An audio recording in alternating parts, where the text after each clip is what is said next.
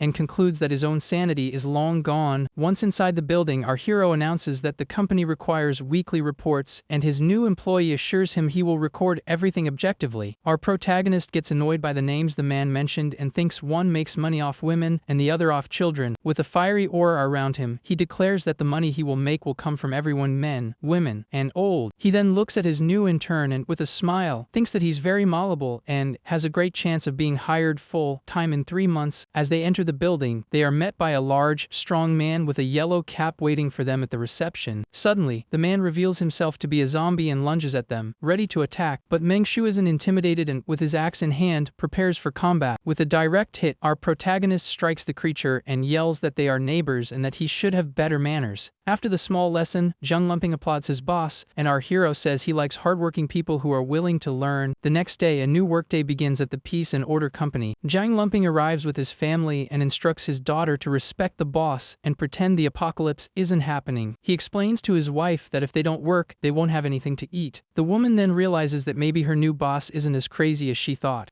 but her husband interrupts her and insists that Mengju's mental state is perfectly normal and tells her to get ready to meet him. He then asks his wife to hand him all the bank cards and the family's savings. With a determined look, he announces that he's going to do something very big with that money. As they enter the office, they find Shen Jiazhao and our protagonist already working at their desks. The young woman is completely focused on her tasks, typing nonstop on the computer. Zhang Lumping then introduces his family to Meng Shu, who welcomes them with a smile and says there are plenty of empty desks for them to choose from. Because of this, our hero instructs the woman to take the child to find a place to sit, and she agrees without question. Zhang Lumping's wife is completely lost in the situation and wonders where she is and what is happening. As the new family settles in, Shen Jiazhou continues to work at her desk but seems very annoyed by the conversation happening behind her. From there, Zhang Lumping approaches our protagonist and, with a smile, offers his credit card as a small gift. Our hero gets super excited about the bribe and thinks his new employee knows exactly how things work to get ahead in life, but the system quickly puts an end to his joy and scolds him for even considering accepting the bribe, which leaves Meng Shu quite frustrated with so many rules. Forced to act correctly, our protagonist leans back in his chair and tells Zhang Lumping how disappointed he is with his attitude. The new employee immediately apologizes for trying to use a bribe to get a promotion, and our hero accepts the apology but warns him not to repeat the mistake. Shen Zazao overhears the whole conversation and is surprised to see how this strange company is actually quite legitimate. Zhang Lumping then asks about his chances of being hired full-time, and Meng Shu encourages him, saying that if he works hard, the company will surely promote him. However, inside, he thinks it's a bit ambitious for someone who just arrived to already be thinking about a promotion. So, our protagonist tells Shen Zazao to print 2 work contracts for the new employees to officiate their entry into the team. The woman complains that the power is out and she couldn't finish her work, but Meng Shu just tells her to write everything by hand if necessary. He then scolds her for her lack of initiative and, as punishment, cuts her salary in half from 20,000 to 10,000. Shen Jiazhao accepts the punishment without complaint and admits that the error in judgment was hers. Our hero then instructs her to take the couple to the conference room to sign the contracts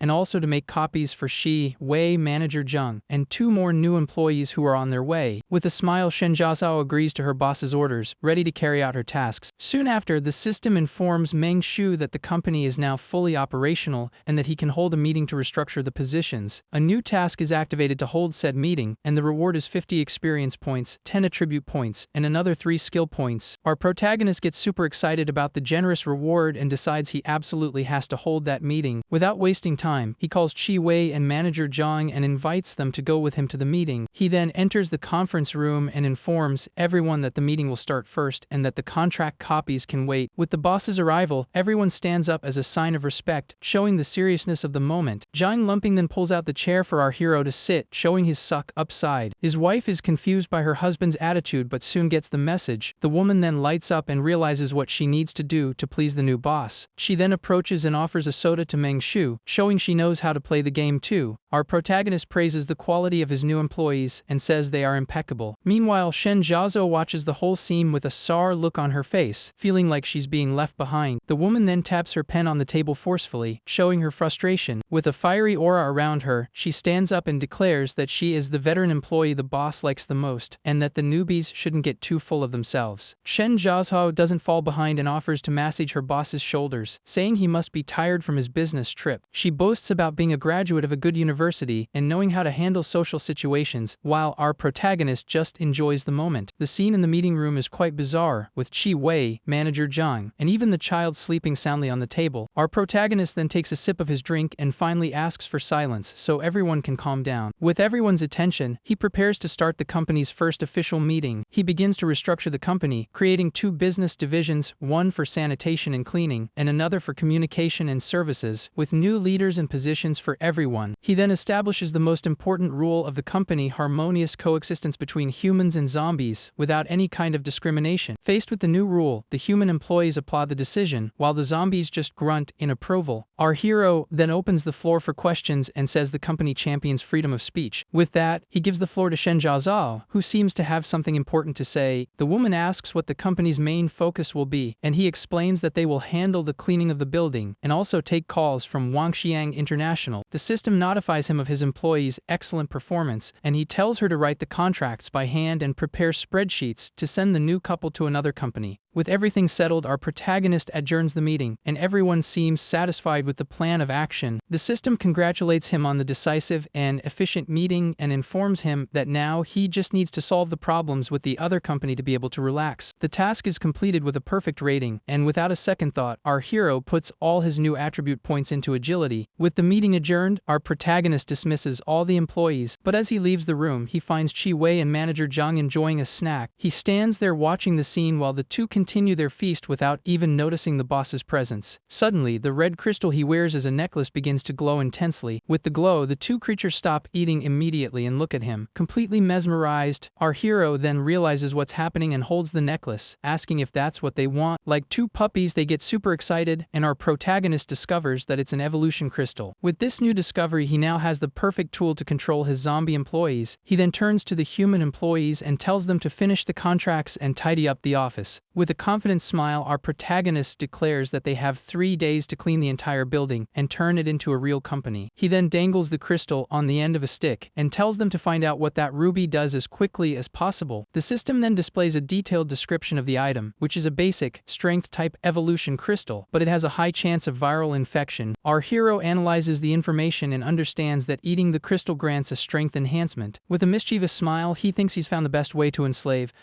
direct his employees. So, he establishes the new company rule: whoever bites people gets no rubies, and the 2 zombies become desperate to reach the crystal. With a smile on his face, our hero tells his 2 zombie employees to work hard and clean the company. The 2 creatures seem super motivated and ready to start the general cleanup of the building. Faced with their excitement, the protagonist says he'll take that as a yes and that they understood the order. At that moment, his human employees appear at the door and inform him that the contracts are ready for him to sign, and our hero says he's on his way. Once in the office, he finds his new employee's family and asks the woman if her daughter is feeling better after taking the medicine. Zhang Lumping's wife replies that although the fever has passed, the girl is still not well, and she doesn't know why. Our protagonist then tells her to pay attention to her daughter's health while she works, as children are the future. From there, the system notifies him that taking care of subordinates is the most important thing for a good boss and reveals that the girl has a special mutant inflammation that is beginning to spread. A new task is activated for him to take care of his employees and treat the inflammation, and our hero is shocked by the mission. With an annoyed expression, he thinks that he doesn't know how to cure anything and only knows remedies for stomachaches and colds. But suddenly he has an idea and opens the system shop to see if he can find any special medicine there. Upon opening the shop, he finds a box of cold medicine that seems to be the solution to his problem. Without a second thought, he confirms the purchase, and the system notifies him that the exchange was successful. The box of medicine then appears in his hand while Zhang Lumping's wife stares at him, completely clueless. With a confident smile, he makes up an excuse and says that a friend of his developed that special medicine, and that if she gives it to her daughter, the girl will get better. As he prepares to leave, Zhang Lumping asks where the boss is going, and Shen Jiazao offers to go with him, saying she has practiced her flyer distribution technique. The woman shows great determination and guarantees that she can now deliver the flyers very quickly and can certainly help. But our protagonist interrupts her with a serious expression and says it's not about distributing flyers, which leaves the employee worried about proving her worth. He then explains that Wangxiang International has many employees and that he's going there to find Supervisor Lin to help them downsize. With an axe in hand and a sinister smile, our hero prepares to leave, leaving his 3 employees completely clueless. He declares that in the past he was timid and could only take out zombies with positioning, but today he's going all out and will use zombies to take out other zombies. With that, he says goodbye and leaves while his employees wish him to be careful. As soon as he leaves the office, the others fall silent, and Shen Jiazao signals for no one to speak. Zhang Lumping's wife then asks her husband if they should really give that medicine to their daughter, and he replies that Meng Shu wouldn't harm them and that they need to try everything. The man adds that at this point, they have no other choice, and the 2 walk across across the office toward their daughter. Getting close to the girl, the mother offers her the medicine to take with a glass of water. The child then takes the glass and drinks the entire contents without complaining. Her parents watch the scene, completely nervous and anxious about the result. Suddenly, the girl opens her eyes, looking completely cured, and with a smile, she calls for her mother. She then points to her father and says her mom lied and that he didn't have any plastic surgery, leaving the two completely confused by the situation. The parents are completely embarrassed by their daughter's comment and don't know what to say. Putting the confusion aside, the mother hugs her daughter tightly, while the father celebrates happily that she's okay. Meanwhile, Shinjaso cries quietly by the door, wondering how her parents are doing now. But soon after, she turns around in shock upon realizing the girl recovered in less than a minute after taking the medicine. She begins to wonder if she has somehow joined a corporation like Umbrella and concludes that her boss, Meng Shu, is simply incredible. Far away, our protagonist climbs the stairs with his axe on his shoulder, ready for his mission. The system congratulates him on his kindness in spending 20 points to treat an employee's daughter